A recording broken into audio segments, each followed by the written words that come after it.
Home disappointment for AFC Telford United this afternoon. They've gone down 2-1 to Darlington at New Bucks Head in Vanarama National League North. I know manager Gavin Cowan with me. Gavin, you said that was perhaps not a result that you saw coming. Disappointing day. Yeah, disappointing. You see it coming in the sense of Darlington a good side. I thought the first half was relatively even. I thought with the first 20 minutes we were excellent, and then they gathered a bit of momentum when they got the goal.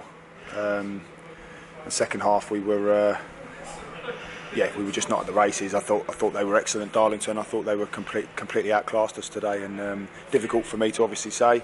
Bit of a dent to the pride, but ultimately sometimes you have to show a bit of honesty and just understand that they had a very good day today. I think their member of staff said that that's the best they've played. So we saw the best Darlington today, and we couldn't cope with them, is the truth. Yeah. It's first of a number of home games in the row, and obviously not the start to that you would have wanted. No, of course not. No, you want to make your home form. You predominantly you want to turn this into a fortress, don't you? And if anything, the players have excelled more away from home. I think that comes with the expectation from last year, and we're having a bit of second season syndrome. But ultimately, I can't fault the players' endeavour. They gave it everything. I just thought Darlington were excellent. They handled the ball really well, and we couldn't get near them. We couldn't cope with them, and it was just a second half performance from them that just we were completely outclassed. Yeah, sure. I mean, notable that possession they had in the second half, and we didn't seem to be able to get the ball off them for quite long periods. Yeah. And can't do anything without the ball. No, just technically really good. Midfielders handled the ball really well, and just we couldn't cope, is the truth. They were just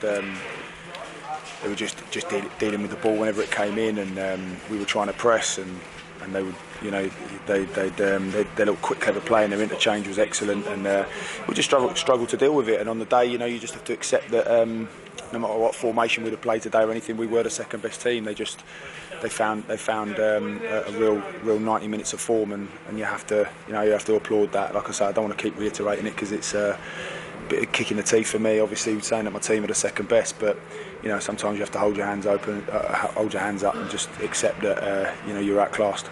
Okay, new face in the team today in Russell Griffiths came in goal. How did you feel he did? Yeah, great. Probably what we needed. A goalkeeper just who's a bit seasoned, who understands the level, and came in. A bit difficult for him on a day where like you say, Darlington were just very much on the front foot, certainly second half. But I'm happy with the signing. Sure. Another home game next week with Kettering coming up.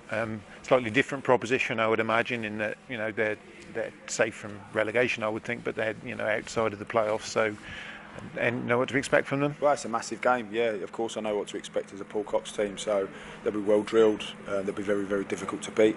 And we've got obviously it's a massive game for us. We want to win that game, and we want to win that and try and find some consistency. Something that we struggled. I mean, look at performances today. I know supporters today will.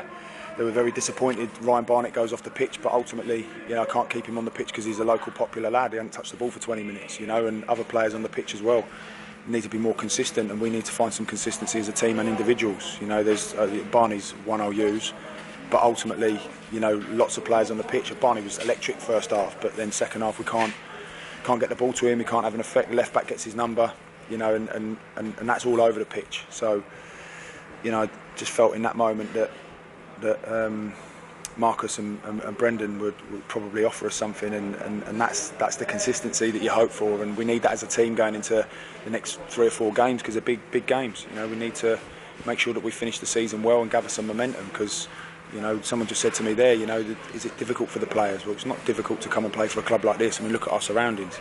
I know the supporters aren't overly on board with us at the moment in terms of when we're losing games, but supporters here, when you're winning, you cheered like you're a superhero, and when you lose you have to accept that supporters are emotional and they want to see the team win, and I get that, I understand that, but I can't fault the players today in their endeavour. We have to understand that we're outclassed. They were better than us, and that's sometimes you've got to be big enough and ugly enough like I am to accept that. Okay, that's great, Gavin. Thanks for your time. Cheers. Thanks. Thank you.